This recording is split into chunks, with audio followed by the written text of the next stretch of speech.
कुछ लोग कहते हैं शादी सुकून है, बस वो ये नहीं बताते कि वो सुकून सिर्फ बीवी को मिलता है।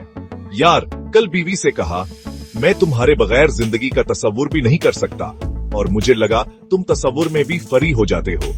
कल कहा, जब तुम हंसती हो ना, तो लगता है सारी दुनिया रोशन हो गई है। तो फिर बिजली का बल्ब में क्यों भर रही हूं?